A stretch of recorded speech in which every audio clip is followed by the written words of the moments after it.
European countries are on the brink of economic disaster, according to what a report warns. Inflationary pressures already present from the pandemic, severely aggravated by shortages of food and energy. This is by Michaela Burrow, Daily Caller News Foundation on WND. European countries teeter on the brink of recession and could be pushed over the edge by a harsh winter, while the continent's largest economy, Germany that is, faces a definite recession, according to the report issued today, Monday.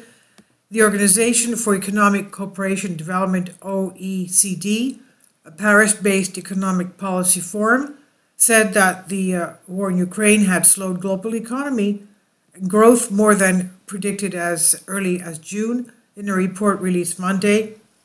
As inflation and energy shortages drive up prices of food and fuel, Germany and Russia will likely experience a full-on recession as Europe's natural gas reserve capacity creates a tentative buffer for the remaining countries. Inflationary pressures are already present at the global economy emerged from the pandemic have been severely aggravated by the conflict, OECD Secretary General Matthias Cormann said.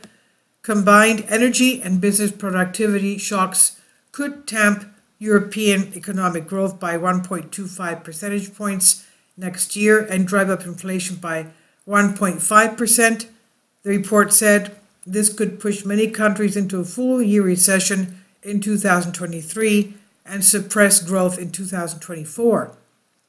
The OECD predicted global growth would slow 2.2% next year, down from 3% in 2022, and an earlier forecast of 2.8% for next year. In total, the world may see a loss of $2.8 trillion in growth potential, equivalent to the size of France's entire economy. The OECD figures show the greatest contraction for Russia's economy, revising growth projections down 5.5% for 2022 and 4.5% for 2023. Germany's four major economic institutes also reversed course, predicting a recession next year. Russia's clampdown on natural gas exports to some European countries has hit the continent particularly hard.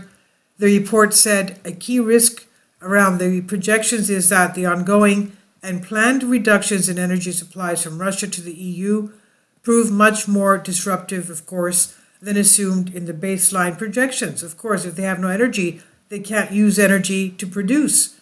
Now, and of course, people will be losing their jobs. More countries could dip into recession if efforts to diversify natural gas sourcing fall short of what's needed to fuel businesses and heat homes through the winter.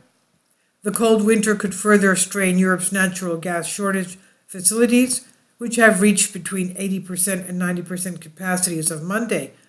Even at this level, there may not be sufficient storage to ensure that demand in a typical winter can be met. However, German Chancellor Olaf Scholz said that early in September, the Russian gas-dependent country is in a position in which we can, he said, go bravely and courageously into this winter. How he's going to do that, we'd like to know. Now, high demand will continue to pressure energy prices upwards, according to the OECD. Many countries have taken steps to encourage energy conservation, but that could have a downward effect on productivity. Of course, because if you have like 5 to 10 hours of blackouts every day, you can imagine that people, productivity will have to take a hit, and also people are going to go back into the dark ages. Now, monetary policy will need to continue to tighten in most major economies to tame inflation durably, Cormann said, advocating for more targeted top-down fiscal stimulus. He also said that banks would need to continue hiking interest rates. And this is from Daily Caller on WND. Please leave your comments. Thank you for your support. Kindly support my Patreon account. The daily posts are 5 videos daily, and they are totally different from what I have on my YouTube channel. Thank you so much for your support and that you find all my content so interesting. You'll find the Patreon account details in the description box below.